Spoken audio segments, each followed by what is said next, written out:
ক্যামেরার সামনে মার্কিন প্রেসিডেন্ট ডোনাল্ড ট্রাম্প এবং চীনের প্রেসিডেন্ট শি জিনপিংকে অত্যন্ত আন্তরিক মেজাজে দেখা গেলেও বেইজিং সফরের শেষ মুহূর্তে পর্দার আড়ালে তৈরি হলো এক নজিরবিহীন ও নাটকীয় পরিস্থিতি। শুক্রবার বেইজিং ত্যাগের ঠিক আগ মুহূর্তে মার্কিন নিরাপত্তা কর্মকর্তা এক কঠোর হুঁশিয়ারি জারি করে জানান, চীন থেকে পাওয়া কোনো জিনিসপত্রই প্রেসিডেন্সিয়াল বিমান এয়ার ফোর্স ওয়ানে তোলা যাবে না। গভীর ডিজিটাল গুপ্তচর বৃত্তি ও নজরদারির আশঙ্কায় নেয়া এই কঠোর পদক্ষেপের কারণে বিমানবন্দরের রানওয়েতেই এক অবিশ্বাস্য দৃশ্যের অবতারণা হয়।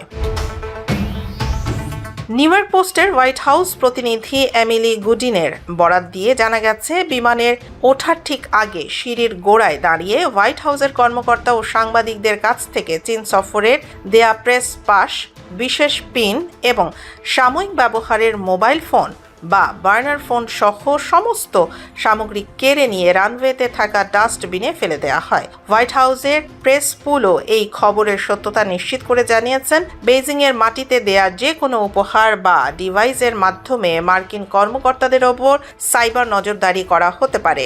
এমন গভীর সন্দেহ থেকেই যুক্তরাষ্ট্রের জাতীয় নিরাপত্তা প্রোটোকল অনুযায়ী এই চরম ব্যবস্থা নেওয়া হয়েছে।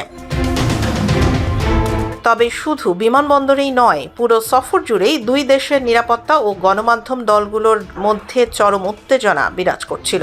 বেইজিংয়ের ঐতিহাসিক টেম্পল অফ হ্যাভেনে দুই নেতার দ্বিপাক্ষিক বৈঠকের সময় মার্কিন প্রেসিডেন্টের নিরাপত্তার দায়িত্বে থাকা সিক্রেট সার্ভিসের একজন সশস্ত্র এজেন্টকে ভেতরে প্রবেশ করতে বাধা দেয় চীনা নিরাপত্তা কর্মীরা, জানিয়ে দুই পক্ষের মধ্যে তীব্র বাদানুবাদ ঘটে। সফর শেষে মার্কিন প্রতিনিধি দল যখন বিমানবন্দরের উদ্দেশ্যে রওনা হচ্ছিলেন, তখনও চীনা কর্মকর্তারা মার্কিন সাংবাদিকদের দলটিকে প্রেসিডেন্টের মূল গাড়ি বহরে যোগ দিতে সম্পূর্ণ বাধা প্রদান করে।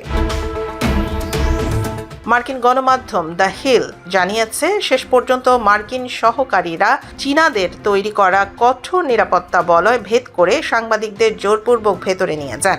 রাজনৈতিক বিশ্লেষকদের মতে 2016 সালে সাবেক প্রেসিডেন্ট বারাক ওবামার চীন সফরে রানওয়েতে ঘটা বাকবিতণ্ডার পর এবারের এই ডাস্টবিন কাণ্ড বেইজিংয়ের প্রতি ওয়াশিংটনের দীর্ঘদিনের পুঞ্জীভূত অবিশ্বাসেরই এক চরম বহিঃপ্রকাশ।